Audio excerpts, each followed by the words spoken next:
오늘 말씀 우리 사도행전 6장 8절부터 15절 말씀입니다. 우리 더우시면 혹시 에어컨 트실까요? 괜찮으시겠어요? 에어컨? 틀으셔도 됩니다. 만약에 괜찮으십니까? 알겠습니다. 그러면 바로 말씀 보도록 하겠습니다. 오늘 준비한 말씀 그래서 사도행전 6장 8절부터 15절 말씀이고요.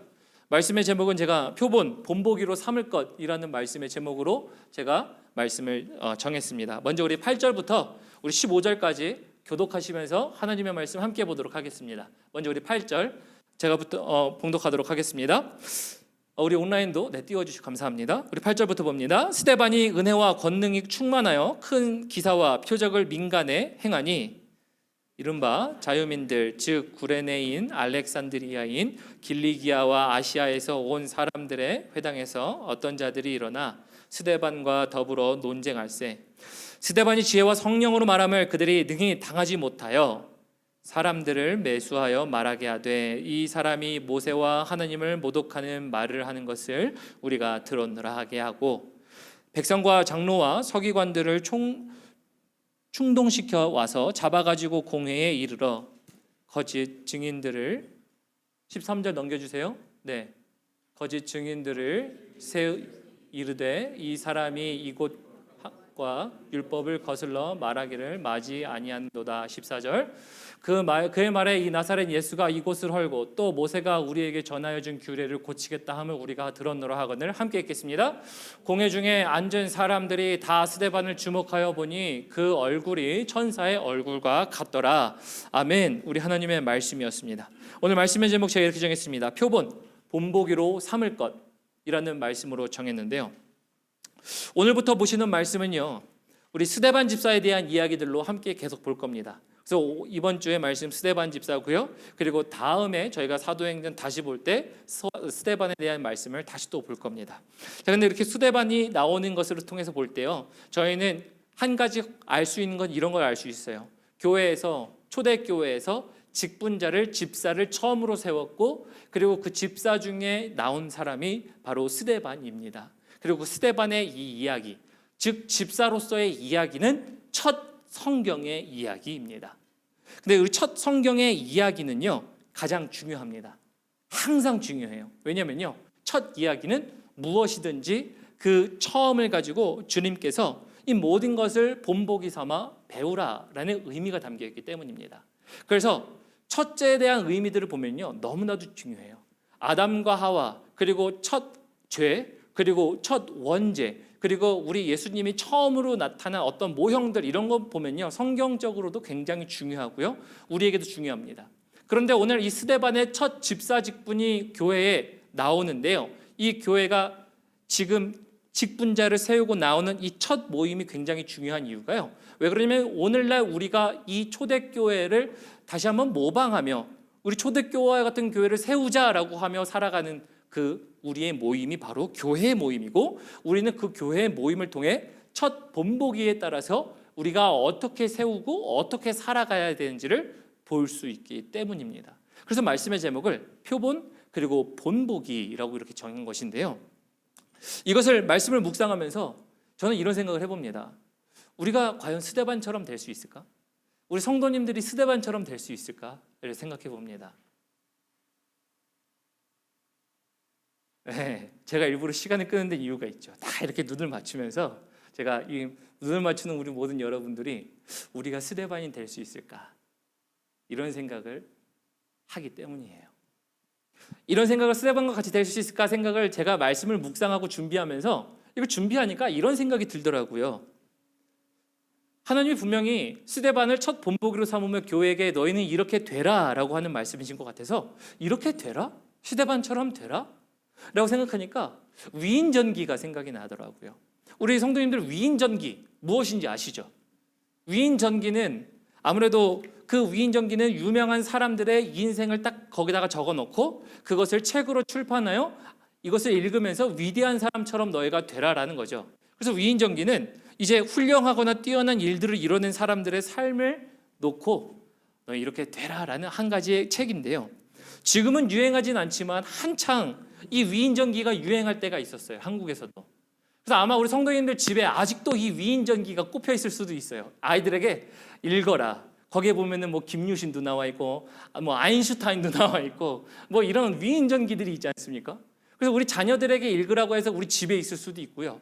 어떤 분들은 과거에 학교에서 이 위인전기가 한창 유행할 때가 새마을 운동 이후에 한창 유행했어요. 그러다 보니까 그때 학교를 다니셨던 분들은요, 위인전기 하나를 읽고 너는 숙제를 해와라, 독후감을 써와라 라는 이런 것들도 있었을 정도였어요. 그러다 보니까 우리 위인전기를 많이 보게 되는데요. 위인전기 읽으시면서 혹시 우리 성도님들은 난 이 사람 정말 닮았으면 좋겠다라고 하는 사람 있으셨습니까? 아니면 너무 멀리 갔나요, 위인전기가? 그러니까 위인전기는 너무 멀리 가서 아인슈타인 그런 사람은 모르겠고요. 목사님, 나는 내 삶에 이 사람 정도는 닮고 싶다라고 했던 사람들이 있습니다라고 하는 분들 혹시 있으십니까? 우리가 그런 사람이 있을 수 있는데요. 우리 지성이 얘기를 하면요, 지성이한테 하루는요, 너는 커서 누가 되고 싶어? 뭐 하고 싶어? 라고 물어보면요, 지성이가 하루는 이렇게 얘기합니다. 아빠처럼 설교하고 찬양하고 하는 목사가 되고 싶어. 이런 얘기를 해요. 네. 그래서 기특하죠. 그래서 그런 얘기를 들으면 얼마나 기특해요. 저도 뭐 기특했죠. 그래서 맨 처음에는 그 아이가 목사가 된다는 얘기 때문에 기특했던 건 아닙니다. 걔가 꼭 목사가 되는 건 아니거든요. 그런데 부모로서는 그냥 아빠를 닮고 싶다, 혹은 엄마를 닮고 싶다가 부모의 마음으로는 굉장히 기특하죠, 아이가. 우리 자녀를 볼 때 굉장히 기특한 건데요. 근데 그렇다고 해서 제가 위인전기를 말씀드리면서 위인이라는 말씀을 드리고 싶은 게 아니에요. 우리 한국말은 끝까지 들어보셔야 되는 게, 저는 위인을 말씀드리고 싶은 게 아니라 우리 아이가 그렇게 얘기했는데 하루는 지성이가요, 그렇게 얘기해놓고 이제 변한 거예요. 어떻게 변했냐면요, 제가 지성이하고 장난감을 놀아주고 간식 주고 맛있는 거 주고 이렇게 하면요, 기분이 좋아지죠. 당연히 5살짜리 애니까. 그러니까 기분이 좋으니까 아빠 사랑해, 나는 아빠가 제일 좋아, 나는 다른 사람 안 좋아, 엄마도 안 좋고 동생도 안 좋고 할머니 할아버지도 안 좋은데 아빠만 좋아, 이래 얘기해요. 그런데 그러다가 아빠가 바쁘고 안 놀아주잖아요. 그럼 지성이가 이제 나는 아빠 싫어, 이런 얘기를 해요. 아빠처럼 되고 싶다고 얘기할 때는 언제고, 아빠가 안 놀아주고 아빠가 장난감 줄 때는 너무 좋아서, 놀아줄 때는 그렇게 너무 좋아서 아빠처럼 되고 싶다고 하는데 이제는 아빠가 싫다라고 얘기하는 우리 지성이의 모습을 봅니다. 우리 지성이의 모습 보면요, 그 결국은 지 기분에 맞춘 거죠. 지 기분에 맞춰서 지 좋을 때는 좋게 얘기하고 지 싫을 때는 싫게 얘기하는 것. 뭐 5살짜리니까 그런 얘기가 있을 수 있겠죠. 그런데 그러면서 이제 삐져서 돌아가요. 그 삐져서 돌아가고 나서는 요즘 얘가 즐겨보는 어린아이 만화 비디오가 있어요. 어린아이 만화 비디오, 이런 이름을 얘기해도 될지 모르겠습니다, 설교에서. 파페트롤이라는 이런 게 있어요. 미국에서도 뭐 유명한 뭐 그런 거예요. 강아지가 나와서 뭐 자동차도 변신하고 가서 사람들 구해주고 뭐 이런 내용입니다. 그런데 거기 딱 갔다 오고 그걸 보고 나면요, 가서 이제 아빠 나 목사님 되고 싶어는 온데간데 없고요, 아빠한테 삐졌고 비디오는 봤죠. 갔다 오면 이제 거기에 나오는 소방관 같은 역할을 하는 강아지가 있어요. 소방관 역할을 하는 강아지를 보고 오더니 나는 소방관이 될 거야 라고 이렇게 얘기를 해요. 참 이런 거 보면요, 우리 5살짜리 아이지만 얼마나 자기가 무엇을 경험하고 어떤 상황에 맞춰져 있고 그리고 기분에 따라 그 모든 것들이 바뀌는 모습들을 봐요. 근데 제가 그런 말씀들을 보면서 묵상하면서 지성의 이야기를 생각하면서 제가 생각했던 거는요, 오늘 본문 말씀을 보면 초대교회에 분명히 처음 직사직분이 나와요. 그리고 그 집사직분을 통해서 제가 말씀드렸죠. 항상 처음 나오는 것은 하나님께서 본보기로 삼아 너희는 이와 같이 되라라는 말씀을 하신다라고 말씀드렸어요. 우리는 하나님께서 분명히 성경을 통해 본보기로 많이 말씀하신 것들이 있어요. 그런데 그 본보기로 삼으며 살아가야 하는 우리의 삶인데, 혹시 지성이는 5살짜리라 괜찮지만 우리는 정말 지성이와 같이 우리의 신앙이 어린 신앙이 되어 상황과 그리고 어떤 우리가 처해져 있는 모든 환경에 따라 내가 본보기로 주님께서 우리에게 보여주신 모든 것들이 있는데 그 모습을 따라 살아가야 하는데, 그렇게 살지 못하고 내 마음은 항상 바뀌어 다르게 살아가는 우리의 모습들이 있지 않는가라는 생각을 많이 해보게 돼요. 혹시 우리가 그런 사람들 아닌가라는 생각을 합니다. 그리고 그런 사람들이 우리가 아닌가라는 생각을 하면서요, 이런 생각을 해봐요. 왜 우리는 하나님 말씀을 들으면 문득 맞아, 그렇게 살아야지, 혹은 그렇게 따라가 봐야지, 그리고 그 기준이 우리 안에 있지라는 것들에 대하여 동의하지만 왜 우리는 심경의 변화와 상황의 변화가 생기면 그렇게 살아가지 못할까? 이런 이유들을 생각해 보면요, 그런 생각들 속에서는요, 우리가 이 기준을 놓치고 있기 때문이에요. 오늘 이제 사도라고 얘기할 수는 없겠죠. 사도에 근접한 아니면 사도와 같이 여겨지는 이 스데반을 통해서 우리가 놓치고 있는 두 가지를 통해서 우리는 그 비밀들을 발견할 수 있습니다. 그리고 그 두 가지를요, 저는 오늘 이렇게 말하고 싶어요. 신앙의 기본기입니다. 신앙의 기본기. 그 기본기 두 가지가 무엇이냐면요, 첫 번째는요, 은혜와 권능의 충만입니다. 은혜와 권능의 충만을 놓치면요, 우리는 오늘날 초대교회에 하나님이 말씀하신 그 교회를 세워가는데 혹은 그 표본과 같아져야 되는데 그러한 같은 삶을 살지 못할 수가 있거든요. 그 말씀을 우리는 8절에서 볼 수 있습니다. 우리 8절 말씀 함께 읽어볼까요? 8절 말씀 함께 읽어봅니다. 시작. 스데반이 은혜와 권능이 충만하여 큰 기사와 표적을 민간에 행하니 라고 얘기합니다. 스데반이 기적과 표사와 놀라운 일들을 민간에 행했다 그럽니다. 그런데 그 모든 것들이 스데반에게 일어났는데요, 그 일어난 일 이전에 그에게 있었던 건 무엇입니까? 아까 빨간 줄로 해놨죠. 무엇이죠? 은혜와 권능이 충만하여입니다. 물론 저는 이 말씀을 묵상하면서 이런 생각합니다. 우리 성도님들의 삶 가운데 우리 하나님의 권능과 기사와 이적이 일어나기를 주님의 이름으로 축원합니다. 주의 이름을 믿는 자들에게는 그런 권능과 이사와 기적이 일어날 수 있어요. 저는 성경에 있는 모든 일들이 우리에게 오늘날도 일어날 수 있다고 봅니다. 그런데 그렇게 일어날 수 있는 것은 둘째치고요, 그것이 일어날 수 있는 기준이 필요해요. 그런 일어날 수 있는 조건이 충족되어져야 돼요. 조건이 충족되는 건요, 스데반을 보니까 은혜와 권능이 충만하더라. 다시 말하면 권능은 하나님의 능력이 나타난 거니까 권능이 나타나려면 무엇이 있어야 되냐면요, 은혜가 우리 안에 충만해야 돼요. 은혜가 충만해야 되는데 은혜가 충만하지 않으면요, 우리는 스데반과 같은 삶을 살기란 우리가 어떻게 보면 불가능에 가깝다라고 생각합니다. 하나님의 권능이 나타날 수가 없습니다. 왜 은혜가 나타나야 되고, 그럼 그 은혜는 어떤 자들이 받는 겁니까? 라고 물어본다면요, 은혜는 어떻게 받을 수 있습니까? 라고 한다면요, 시편 말씀에 잘 나와 있어요. 우리 시편 말씀도 함께 읽어볼까요? 시편 말씀 31편 19절 보면요, 어떤 자가 은혜의 충만을 받고 은혜를 받을 수 있는지가 나와 있어요.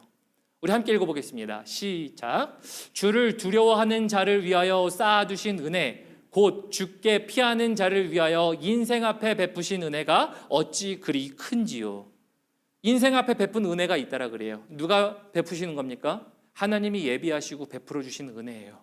그런데 그렇게 하나님께 베풀어 주신 은혜 누가 경험하는 겁니까? 하나님께 피한 자들이라는 거예요.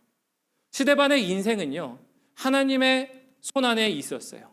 그의 인생이 통째로 하나님 앞에 드려져 있었어요. 그래서 그는 하나님의 은혜 앞에 항상 머물기를 원했던 사람이었고, 그렇게 했던 사람이었고, 그렇게 은혜가 충만했기에 하나님의 권능이 충만했습니다. 그러다 보니까요, 여기서 발견할 수 있는 비밀 한 가지는 이거예요.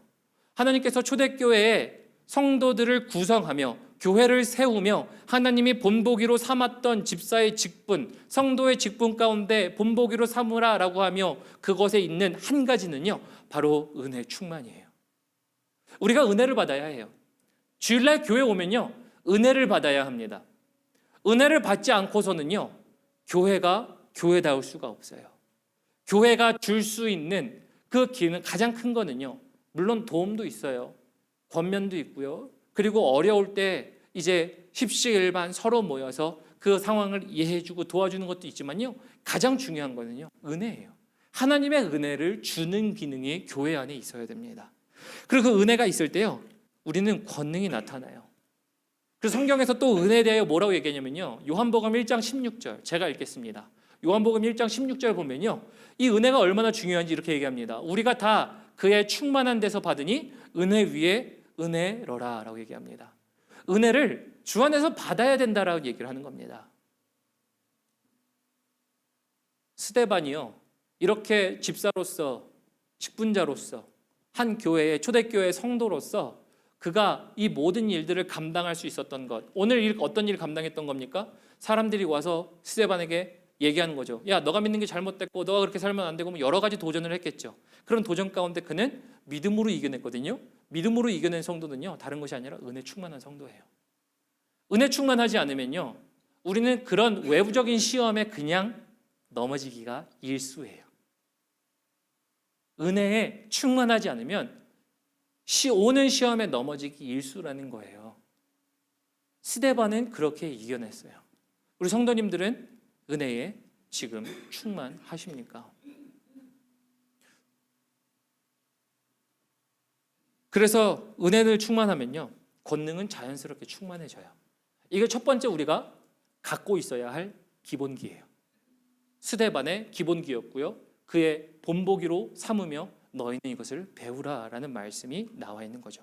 두 번째, 성도의 기본기는 무엇이냐면요, 하나님이 표본을 삼고 그리고 그걸 본보기로 삼으면서 우리에게 배워야 할 것, 이와 같이 하라라는 성도의 기본기 두 번째는요, 모든 것을 성령으로 대하라라는 겁니다. 한번 같이 반복해 보실까요? 성령으로 대하라, 성령으로 대하라. 모든 것들을 성령으로 대하시라는 거예요. 여러분들 상황 가운데 우리 모든 인생의 상황이 다 달라요. 우리 자녀의 상황이 다르고 나의 나이대가 다르고 모든 상황이 다릅니다. 그런데 그 모든 상황 가운데서요, 성도는요, 성령으로 대할 줄 알아야 합니다.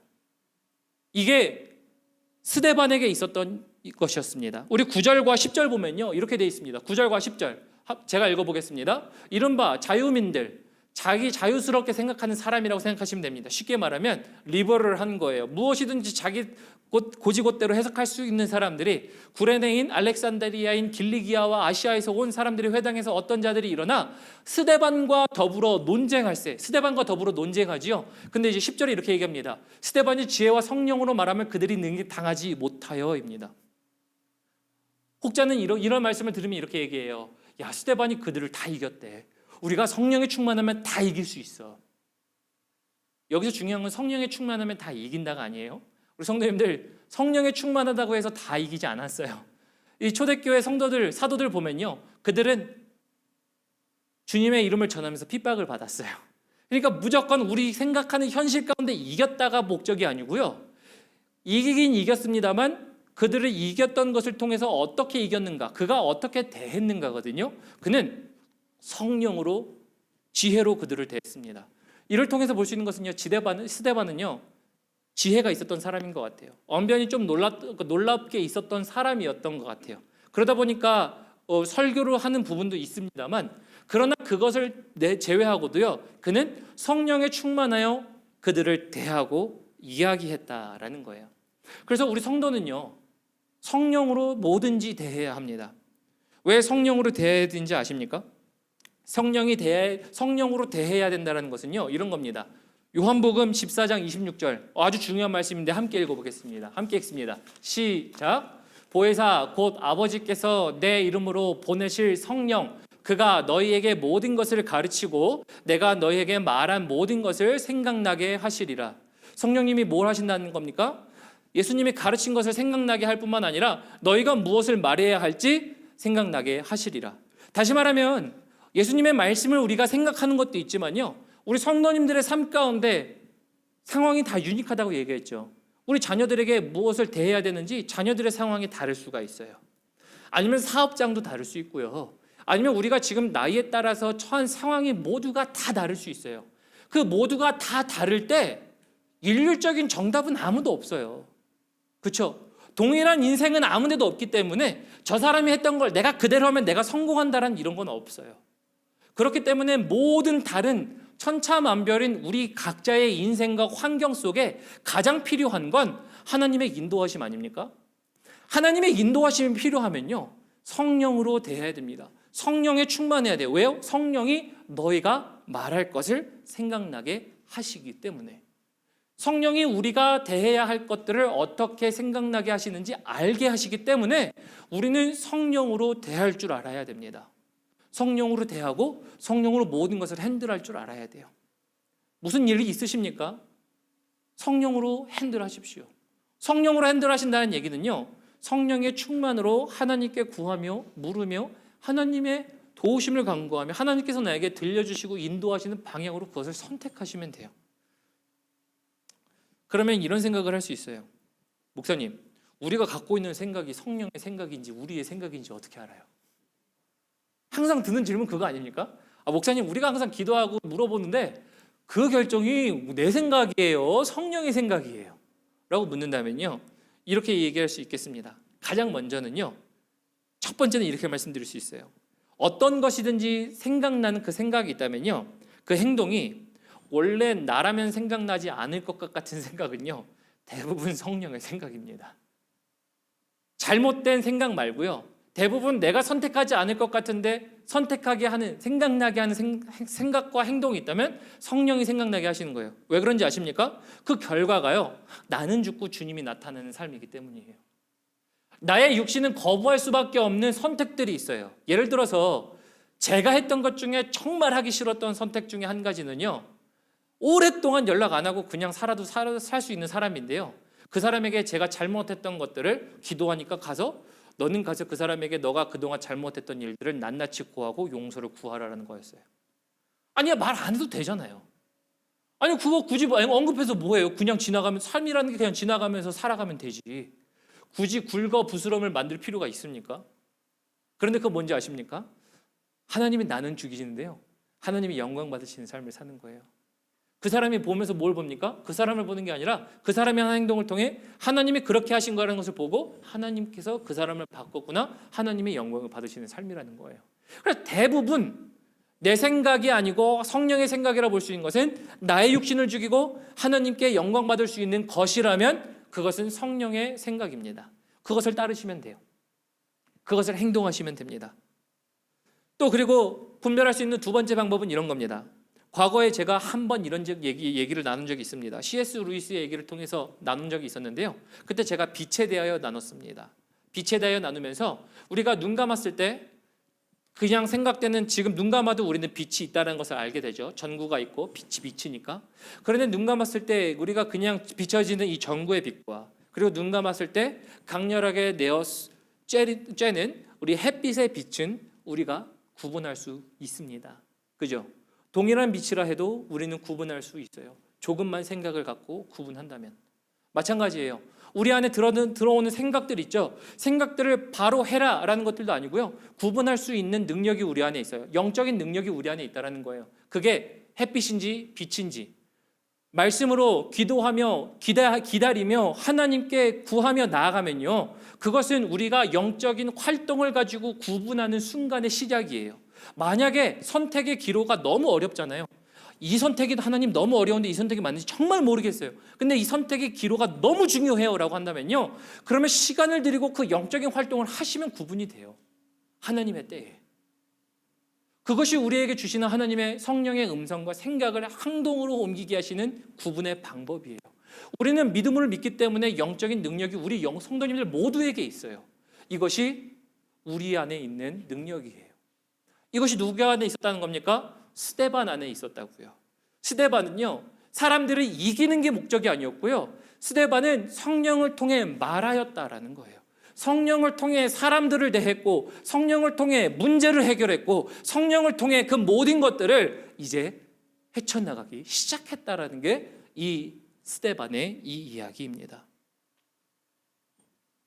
그래서 우리가요, 갖고 있어야 할, 초대교회 하나님이 세우시면서 성도를 세우시는 일, 집사를 세우시는 일, 직분자를 세우시는 일, 우리 모두를 이곳 가운데 세우시는 일들을 통해 하나님이 먼저 본보기로 삼으신 것은요, 은혜 안에 충만하고 성령으로 대하라라는 성령의 충만이었어요. 이 두 가지가요, 우리 안에 필요해요. 우리 안에. 오늘 저희 성도님들 안에, 저에게도 필요한 거예요. 그래서 이런 표준과 본보기를 세우시는 순간이 언제인가, 시기를 주목해 봐야 돼요. 성경에서 보면 이 시기가 언제입니까? 교회가 막 확장할 때예요. 교회가 막 불어날 때예요. 그리스도의 교가 이제 사람들에게 널리 전파되기 시작하여 그리스도인들이 많아질 때예요. 이것을 오늘날 우리 교회의 시간으로 표현해 보면요, 우리 교회 가운데 이제 교회가 단단해지고 성령의 충만의 역사가 일어나기 시작합니다. 사람들이, 야, 저 교회 보니까 성령의 역사가 충만하더래, 저 펠로우십 교회 보니까 사람들이 달라, 이런 얘기를 합니다. 그런데 그런 순간에 이제 펠로우십 교회 경험 이제 보면서, 야, 저 교회가 이제 우리가 찾던 그 교회일 수도 있겠다라고 할 수도 있어요. 그런데 그런 순간에 하나님이 뭘 제정하시는 거예요? 본보기를 삼으시는 거예요. 누구요? 교회를 확장하기 전에, 사람들이 들어오기 전에 사람들로 하여금, 그 교회를 세우는 사람들로 하여금 성령과 은혜를 충만하게 하시는 거예요. 그래야 들어오는 사람이 건강한 거 아닙니까? 그래서 시기를 잘 보셔야 되는 게요, 하나님이 표준과 본보기로 시기를 잡으신 것이 이 시점이라는 거예요. 다시 말하면 오늘날 우리 교회 가운데 성도님들의 삶 가운데 적용해 보잖아요. 그러면 오늘날 이제 우리는 올라갈 수 있는 순간들이 굉장히 많아요. 우리는 하나님의 능력으로 권능을 할 수 있는 모습들이 너무나도 많이 나타나 있어요, 우리가 함께 한다면. 그런데 그런 함께 한다는 시간 속에서 하나님은 먼저 누구를 세우시는 겁니까? 이미 그 안에 구성되어 있는 성도와 집사와 직분자와 그리고 사도들을 먼저 세우시는 거예요, 은혜와 성령으로. 그래서 그 교회가 다시 쓸 때 그 교회는 건강하게 쓰는 교회가 되게 하는 겁니다. 교회뿐만인가요? 내 가정도 마찬가지예요. 우리 성도님들의 가정도요, 하나님의 은혜와 성령이 한 사람으로 말미암아 충만해지면요, 이미 믿지 않는데 가정교회 그 사람에게 성령과 은혜로 충만한다는 건요, 주님이니까 물론 바꾸실 수는 있어요, 능력이 있으시니까. 그런데 거의 99.9% 그런 일들이 일어나지 않아요. 죄송합니다, 거의 일어나지 않아요. 이런 일들이 일어나긴 합니다만, 내가 전도해야 할 우리 가정들, 사람들 생각해 보면요, 그 사람이 갑자기 하루아침에 일어나서 은혜와 성령에 충만하더라? 보신 적이 많이 있으십니까? 거의 없어요.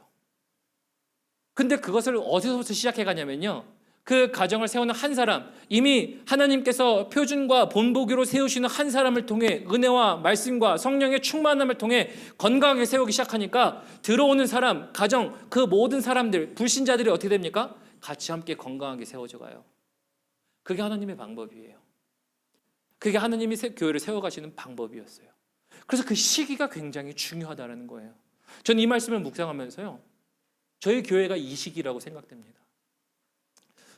그래서 저는 이 말씀을 우리 목협 집사님들한테 지속적으로 했습니다. 아마 계속 들으셔서 기억하시는 분들도 계실 거예요. 제가 그래서 요즘 세대는요, 진짜를 보기 원한다라고 말씀드려요. 항상 진짜를 보고 싶어 해서 사람들이 그 진짜를 보는 것 어떻게 찾냐? 요즘 AI 시대죠. 편리하죠. 요즘 저희 집도 뭐 한마디 합니다. 알렉사 뭐 turn off bedroom 이러면 베드룸을 꺼줘요. 뭐 제가 이렇게 하나를 설치해놨더니 뭐 자동으로 이렇게 해줘요. 뭐 그라지도 뭐 알렉사로 조절해요. 알렉사 turn on garage 그러면 그라지가 막 이렇게 열려요. 네. 뭐 저뿐만입니까? 아마 이런 것을 좋아하시는 분들, 그런 것들을 설치해놓고 계실 분이 계세요. 우리는 AI 시대를 살아가요. 편리함의 시대를 살아갑니다. 근데 편리함의 시대를 살아가면서 살아갈수록 우리가 부족한 건 뭐죠? 사람이 주는 진짜 감정이 부족해요. AI에게서는 올 수 없는 따뜻함, 친근함, 사랑, 열정, 에너지, 그리고 내가 흥미로운 것들, 이런 것들은 로봇이 줄 수가 없어요. 그러다 보니까 TV쇼에 리얼 버라이어티라는 게 아주 유행이죠. 대신 낚시도 가요, 요즘에. 대신 축구도 해, 농구도 해. 요즘은 여자들도 축구하고, 이름이 뭐였더라? 골 때리는 그녀였나요? 네, 뭐 이런 것도 하고요. 뭐 제가 보니까 뭐 여러 가지 뭐 이런 내용들도 막 해요. 뭐 테니스, 뭐 탁구, 탁구 이름이 뭐였죠? 뭐 탁구도 하고, 이제 뭐 앞다투어서 막 그런 것들을 막 방영하기 시작합니다. 그런데 그건 뭐냐면요, 이 시청자가 직접적으로 경험할 수 없는 것들을 뭐 일이 선사해 주기 때문이에요. 사람들은 그래서 진짜를 찾아요. 그런데 교회도 마찬가지예요. 교회도요, 이 땅 가운데 세상 사람들은요, 진짜 그리스도인들을 찾아요. 진짜 그리스도인들을 찾아서 그 진짜 그리스도인 사람들을 만나고 싶어하고 그곳에 가고 싶어합니다. 그것이 오늘날 이 시대 가운데 만연합니다. 그것이 되기 위해서는요, 이제 우리가 진짜가 돼야 돼요. 사람들은 천성적으로 짝퉁을 좋아하지 않아요. 우리도 뭐 명품에 비해서 얘기할 수 있겠지만, 누구든지 뭐 가방이든 신발이든 차든 뭐든지 짝퉁은 좋아하지 않아요. 진짜보다 떨어지기 때문에. 그리스도인들도 마찬가지예요. 그리스도인들은 진짜가 되어야 해요. 하나님께서는 진짜라는 사람들을 교회 안에 세우기 시작하세요. 언제요? 이 시점에. 스데반이라는 집사와 사도들과 함께 교회를 이루어 가시며 교회를 확장하시기 전에 하나님께서는 이런 사람들을 세워 가신다. 이 말씀을 통해서 저는 이렇게 도전드리고 싶어요. 우리가 진짜가 되어야 되지 않겠습니까? 나가서 진짜가 되십시오. 어느 교회보다, 제가 다 교회랑 비교하자는 얘기가 아니에요. 교회와 교회를 비교하는 얘기가 아니라 성도와 성도 간에 우리가 진짜라는 것들을 보여주십시오. 그 사람들이 오라는 얘기가 아니라 그 사람들에게 진짜를 보여주면요, 진짜에 속하지 않은 자들이 진짜를 가고 싶어 할 때 우리에게 찾아와요. 그럴 때 우리 안에는요, 구원의 역사가 일어나요. 우리 안에는요, 하나님의 권능의 역사가 일어나요. 그것이 초대교회가 경험했던 바예요. 그것이 초대교회가 경험했던 바고, 저는 이것이 우리 성도님들이 정말 경험되어지는 삶 가운데, 그리고 교회 가운데 경험되어지기를 정말 간절히 기도했습니다. 이 말씀을 여기까지 들으시면서, 그래서 혹시 우리가 이 두 가지 기본은 놓치고 있지 않는가? 교회를 세우시고 가정을 세우시고 하나님께서 나를 진짜로 만드셔서 진짜로 만드시는 과정 가운데 스데반처럼 은혜와의 충만, 그리고 모든 일들을 성령으로 대하는 이 기본기가 사실은 나에게 많이 떨어져 있지 않는가? 많이 떨어져 있으면요, 권능도 없고 성령의 능력도 없고요, 성령의 인도하심도 경험하지 못해요. 그러다 보니까요, 삶이요 굉장히 팍팍해요. 하나님을 만나면요, 삶이 힘들어도요, 그 맛이 있잖아요. 너무 힘들었는데 하나님이 약속을 주시고 약속을 성취하시면 힘든 상황이 바뀐 건 아닌데 기쁨이 있을 때가 있거든요. 그게 우리 신앙인들이에요. 그러면 삶이 전혀 팍팍하지가 않아요. 근데 은혜가 떨어지고 성령으로 대하지 않다 보니까 삶이 녹록지가 않으니 팍팍해지죠. 만지면 긁어 부스러지고 없어질 것 같은 어려움들이 우리 안에 있을 수가 있어요. 그래서 저는 이 두 기본기를 우리 안에 회복하여 오늘 표본과 본보기로 삼으셨을 때 이것을 우리 안에 다시 강하게 세워 하나님의 놀라운 권능이 일어나는 교회, 권능이 일어나는 우리 성도님들의 삶, 그리하여 진짜가 되는 삶이 되시기를 주님의 이름으로 축원합니다. 우리 말씀을 맺도록 하겠습니다. 우리 찬양팀 올라오시고요. 그래서 오늘 이 말씀을 듣고요, 우리는 지속적인 세상의 변화, 세상은 변화가 많죠. 세상의 이런 변화들 속에서요, 우리가 갖고 있어야 할 것, 우리 그 기본기는요, 다른 것이 아니라 이 은혜의 충만, 그리고 성령으로 대하는 것이에요. 은혜의 충만은 스데반이 그의 인생이 하나님 앞에 통째로 들렸던 것처럼 우리의 인생이 주님 아버지 앞에 들려 있을 때예요. 어떤 상황이든지 주님 앞에 오십시오. 주님 앞에 오시는 게 안 돼서 우리가 은혜가 없는 거지, 주님의 은혜가 부족한 게 아니에요. 주님의 능력이 부족하기 때문에 우리에게 은혜가 없는 게 아니에요. 주님의 능력은 항상 넘칩니다. 그러나 우리가 주님 앞에 다가가는 것이 없어서일 뿐입니다. 이 두 가지만 기억하시고 하신다면요, 우리는 충분히 이 스데반처럼요, 스데반 같은 사람이 될 수가 있어요. 그리고 그 초대교회 같은 삶을 우리가 세울 수 있고 그 교회와 가정이 될 수 있습니다. 이것이 주를 위한 삶 아닙니까? 그래서 오늘 이 한 가지만 고백하셨으면 좋겠어요. 하나님, 은혜와 그리고 성령으로 대하는 것을 경험하기 위해서 하나님, 내가 주님께서 나를 포기하지 않고 나를 지속적으로 부르시고 지금도 부르시는 것처럼 하나님, 내가 그래서 오늘도 주님 앞에 나갑니다. 은혜로 충만하게 하시고 그리고 하나님 성령으로 생각하며 대할 수 있는 제가 될 수 있도록 도와주십시오라고 기도하며 우리 나가셨으면 좋겠습니다. 그래서 우리 함께 들으신 말씀 기억하면서요, 우리 함께 이 찬양 고백할 겁니다. 주의 손에 나의 손을 포개고 찬양할 건데요, 우리 함께 찬양하시면서 나가시겠습니다.